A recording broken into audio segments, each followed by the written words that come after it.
Okay guys, in this video we're going to be solving two-step equations. So before you try this video, make sure you check out the previous video where we were solving one-step equations, right? Because this particular video will be a step up from that one, right? So make sure you watch the video solving one-step equations before trying this one. So let's get right into it. We know that when we're trying to solve an equation, right, we're trying to find the value of the variable, in this case x. And in order to do that, we're going to have to isolate that variable, right? So we need to get rid of, right, this -3 here. And how are we going to do that? Well, we're going to do the opposite operation. Again, this is a -3 or a -3. The opposite operation of that is going to be addition, right? So we're going to add 3. And again, what you do to one side of the equation, you have to do to the other in order to balance it out. So we're going to add 3 here and also add 3 here.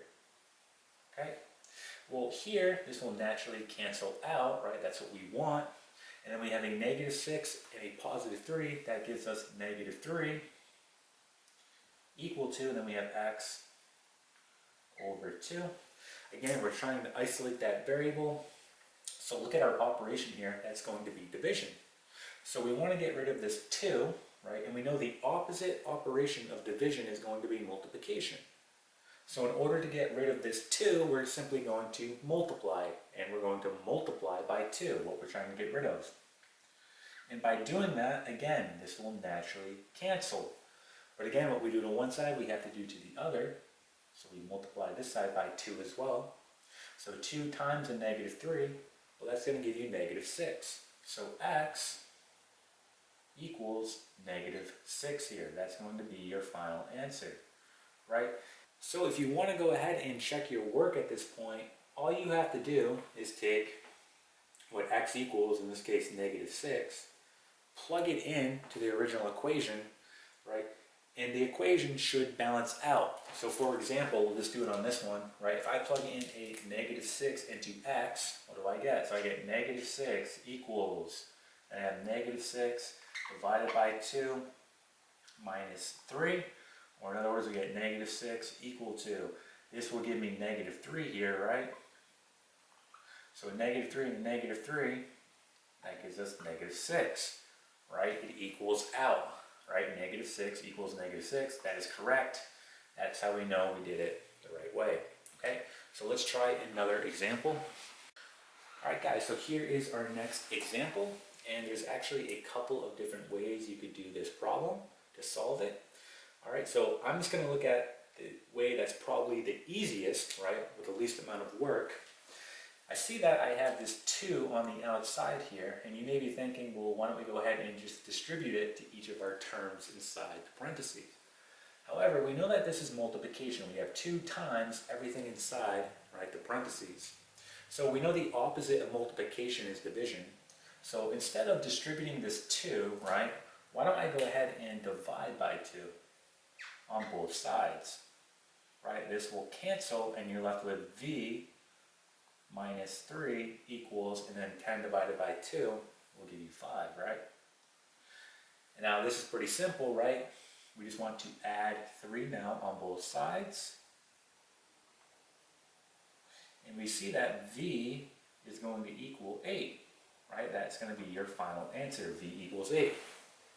Now, let's show the other way in which you could have solved this problem. So we know that v equals 8. All right? So instead of dividing by 2, right, let's go ahead and distribute that 2 to both of our terms inside of the parentheses. So we get 2 times v, we get 2v. And then 2 times a -3, -6, equal to 10. Okay?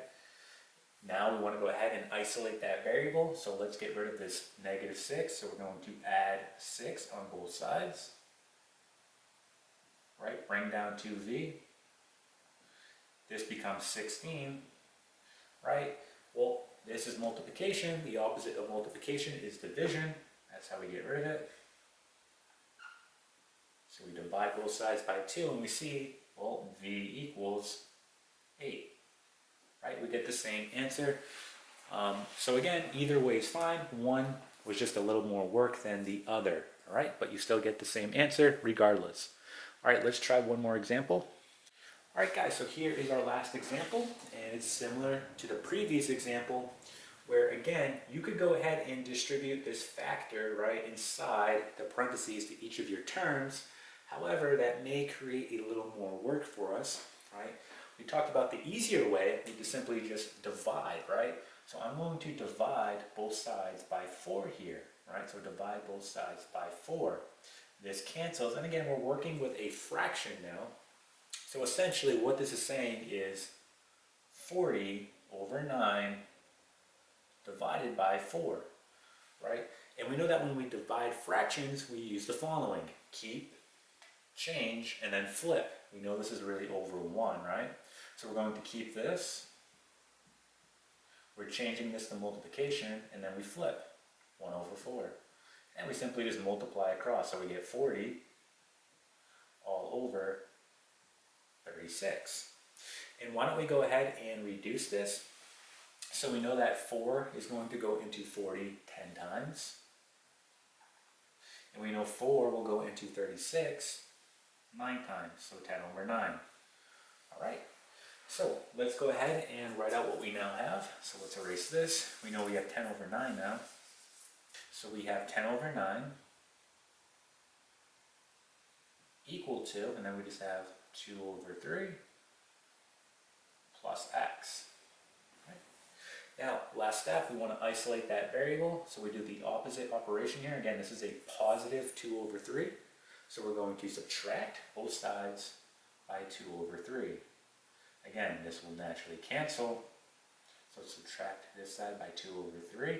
So we're dealing with fractions here, so let's go ahead and set this up off to the side. We have 10 over 9 minus 2 over 3. Now we talked about in the past how to get a common denominator, right? A really easy way is to simply just multiply the denominator, so 9 times 3 will give you 27. And then all we have to do is say to ourselves, well, what did I multiply this by in order to get 27? You multiply by 3, so 3 times 10 is 30. Then you do the same thing on this one. What did I multiply this by in order to get 27? You multiply by 9. So 9 times 2 is 18. So we have minus 18 here. Okay, so minus 18. And we know that 30 minus 18 is simply just going to give you 12, right? So we get 12 all over 27. Okay, so 12 over 27. And we can reduce that, right? We know that 3 is going to go into 12 4 times. We also know that 3 will go into 27 9 times. So 4 over 9.